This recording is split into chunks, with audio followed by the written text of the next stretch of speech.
यह कहानी है सैम नाम के एक आर्टिस्ट के बारे में जिसे पेंटिंग करने और खरीदने का बड़ा शौक था। 28 वर्षीय कलाकार सैम शिकागो के बाहरी इलाके में स्थित एक छोटी और साधारण पेंटिंग की दुकान में गया। वह हाल ही में शहर में शिफ्ट हुआ था, इस उम्मीद में कि उसे अपने न्यू पेंटिंग के लिए आइडियाज़ मिले और एक ऐसी जगह की गुमनामी से प्रेरणा मिलेगी जहां उसे कोई नहीं जानता था।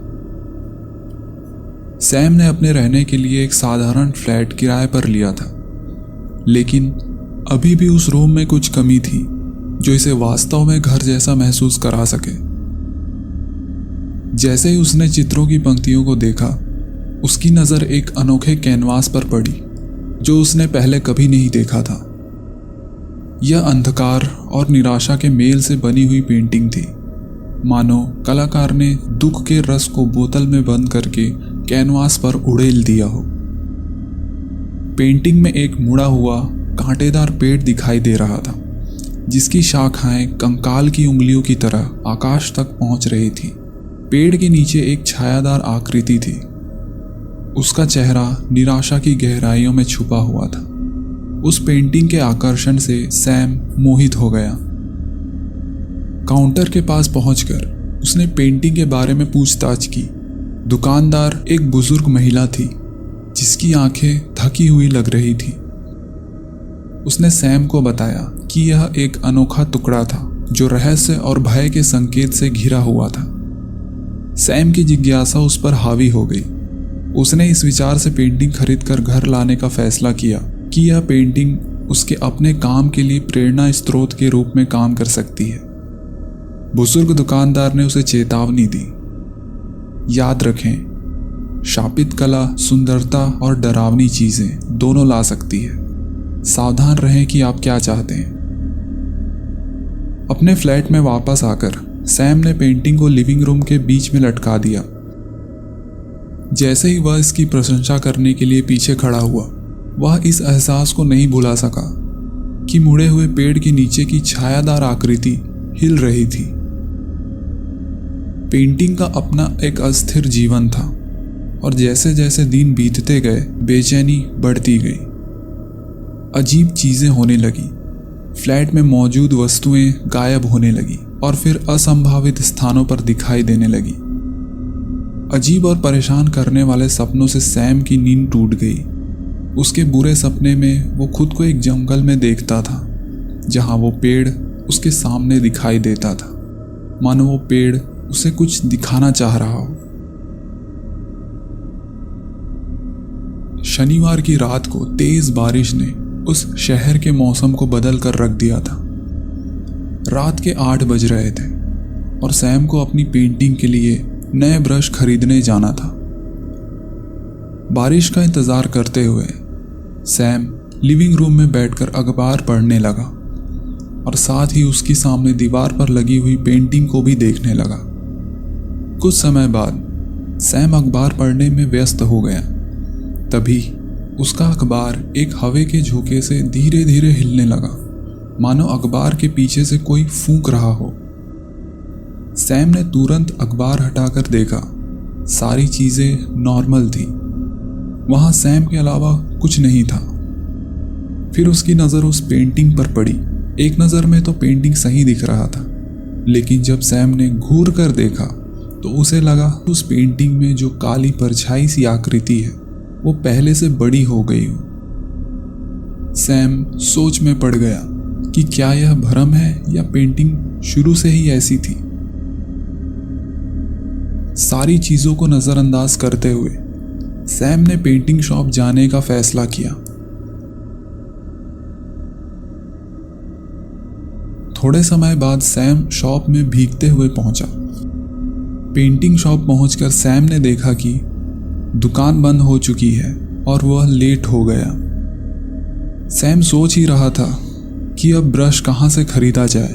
तभी सैम के सर के ऊपर लगी दुकान की लाइट टिमटिमाने लगी। सैम का मन घबराने लगा क्योंकि वह बारिश की तेज आवाज और टिमटिमाते हुए रोशनी में बिल्कुल अकेला था।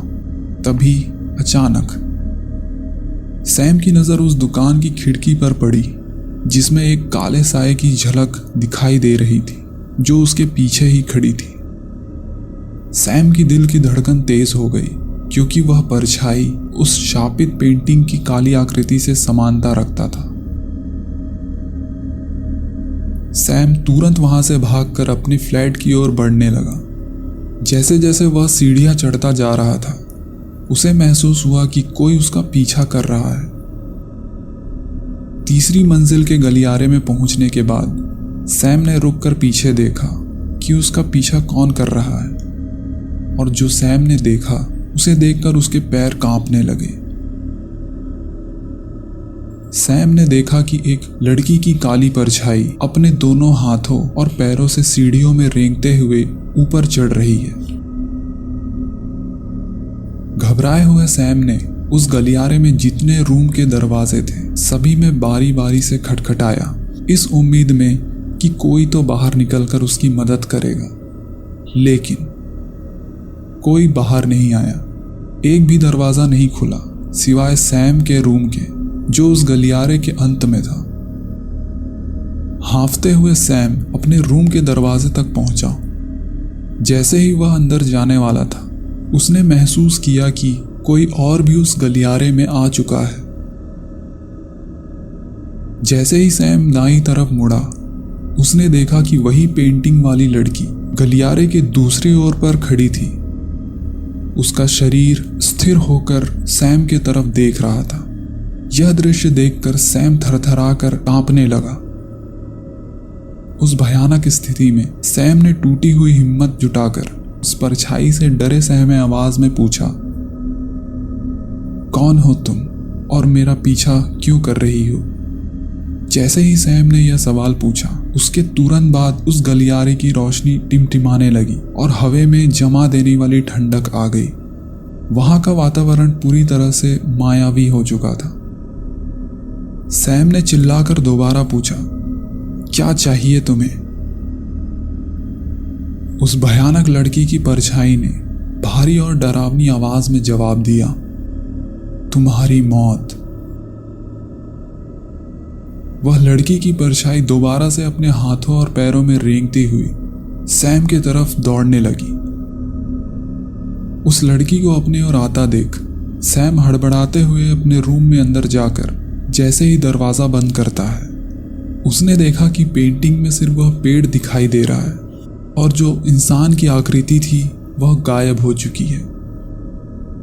सैम सब कुछ समझ चुका था कि वह शापित पेंटिंग वाली आकृति अब उसके जीवन में दस्तक दे चुकी थी, जिसे पीछा छुड़ाने का सिर्फ एक ही तरीका है और वो है इस तस्वीर को जला देना। सैम ने उस पेंटिंग को निकालकर जमीन पर फेंक दिया।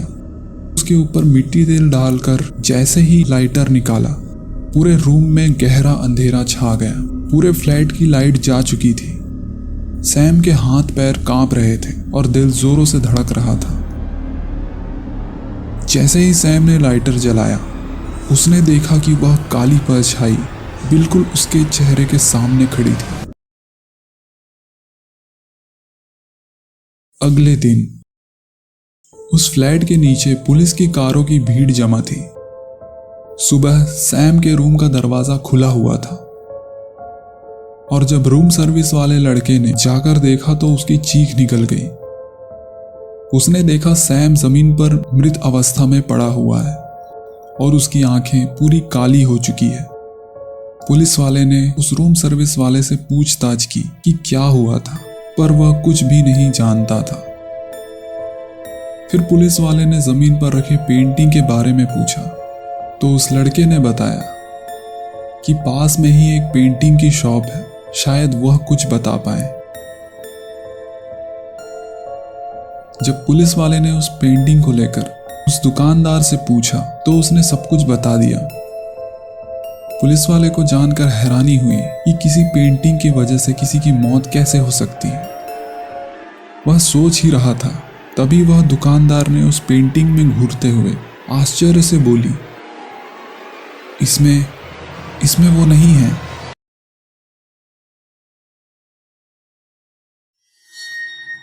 यह कहानी अगर अच्छी लगी हो तो हमें सब्सक्राइब करें, और यदि आपके पास भी कोई भूतिया कहानी है तो कमेंट में दिए गए मेल पर भेज सकते हैं।